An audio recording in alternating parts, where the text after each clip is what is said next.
رضوان رضی صاحب کہ اس سے پہلے شاید تجزیہ کار یا عوام سوشل میڈیا پر اپنے خیالات کا اظہار کرتی تھی، لیکن یہاں پر جسٹس منصور علی شاہ صاحب کے بھی ریمارکس جو ہیں وہ بڑی امپورٹنٹ ہیں۔ انہوں نے کہا کہ آپ نے دیکھا کہ اب اس معاملے میں جو فائدہ ہے وہ حکومت کو نہیں ہو سکتا، اختیارات کے معاملے کے حوالے سے میں کیس کے حوالے سے بات کر رہی ہوں، تو آپ نے یہ اٹھا کر بینچ کسی اور کو منتقل کر دیا۔ مین وائل جو میں نے پہلے بھی بات کی، انہوں نے کہا کہ یہ توہین عدالت کے زمرے میں آتا ہے۔ تو سر جب ایک جج کے پاس جوڈیشل آرڈر کا اختیار موجود ہے تو ایک ایڈیشنل رجسٹرار کی کیا وقت اور حیثیت رہ جاتی ہے کہ وہ چلتا چلاتا کیس ایک بینچ کے سامنے سے اٹھا کے کہیں اور شفٹ کر دے، اور دوسرا یہ کہ اپنی مرضی سے اس بینچ کے اندر بھی چینجنگز کر کے کوئی دوسرا نیا جج مقرر کر دے؟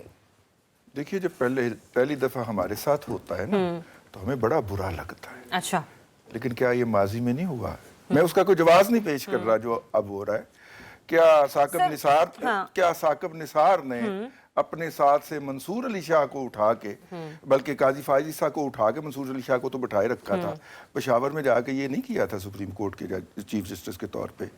کیا اسی جج کے، اسی بینچ کی محترمہ جج صاحبہ نے اس وقت یہ آرڈر پاس نہیں کیے تھے کہ ایڈمنسٹریٹو آرڈر جو ہے اس کے تحت کیس ریموو کیا جا سکتا ہے؟ ماشاءاللہ 180 کے اوپر ججز کا سٹانس بھی بدلا ہے نا۔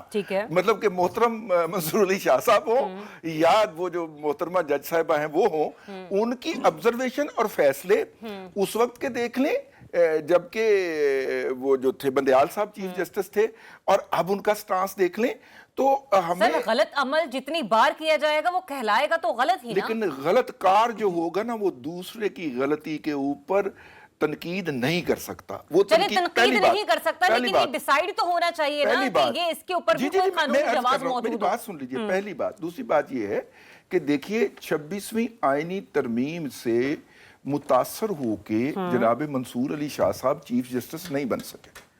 تو 26ویں آئینی ترمیم کے اوپر اگر ریویو ہوتا ہے، نظر ثانی ہوتا ہے، تو وہ انٹرسٹڈ پارٹی ہیں۔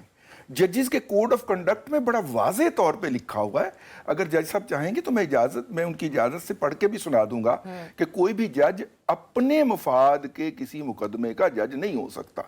تو یہ مقدمہ جو ہے یہ ان سے وڈرا کرنے کی یہ بھی وجہ ہے۔ مطلب آپ ان کی ایک اور بات ملاحظہ فرما لیجئے، کیا کمال بات کی انہوں نے۔ کل انہوں نے کہا کہ جناب یہ جو بینچ فکس کرنے والی کمیٹی ہے اس کا رکن تو میں بھی ہوں، تو مجھے تو کسی نے بتایا ہی نہیں۔ آج فرمانے لگے کہ وہ مجھے بلایا تھا لیکن میں گیا نہیں۔ اچھا، میں نے جانا پسند نہیں کیا۔ ٹھیک ہے، ہمارے ججز 24 گھنٹے کے اندر اپنا سٹانس بدل رہے ہیں، اس لیے ہمیں ججمنٹس کے اوپر تبصرہ کرنا چاہیے، جو ہے وہ اس پہ تبصرہ، ججز کی آبزرویشن کے اوپر پروگرام نہیں سجانا چاہیے۔ میں تو سر لیکن جو کانڈکٹ اس وقت سپریم کورٹ کے اندر چل رہا ہے وہ تو کویسچنیبل ہے نا، اس کے اوپر تو ڈسکشن کی جا سکتی ہے، کیونکہ یہیں سے تو تعین ہونا ہے کہ عوام کی جو مفاد عامہ کے کیسز ہیں وہ کہاں پر سننے ہیں اور کس نے سننے ہیں۔ ایسا تو نہیں ہو سکتا کہ وہ آئینی بینچ جو کہ بنا ہی حکومت کی منشا پر ہے پھر وہیں پر کیس لگے گا اور پھر وہ ون کر کے وہاں سے اٹھ جائیں گے۔ 24 گھنٹے کے اندر اگر معزز اصول پسند جج صاحب اپنا نقطہ نظر ریورس کر رہے ہیں تو مجھے بتائیے میں کس کے ساتھ کھڑا ہوں؟ سر کم سے کم آپ باقی ججز کے ساتھ تو کھڑے ہوئے نا۔ باقیوں کے ساتھ کیسے کھڑا ہو جاؤں؟ ایک نے 1 سال میں اپنا نقطہ نظر تبدیل کیا، محترمہ نے 1 سال کے بعد، اور منصور علی شاہ نے 24 گھنٹے میں اپنا نقطہ نظر بدل دیا۔ کیونکہ جسٹس عائشہ ملک صاحبہ بھی تو اسی اعتراض کا حصہ ہے نا۔ تو عائشہ ملک صاحبہ نے سال پہلے کیا کہا تھا؟ انہی کی ججمنٹ اٹھا کے ان کو پیش کر دیتے ہیں ہم۔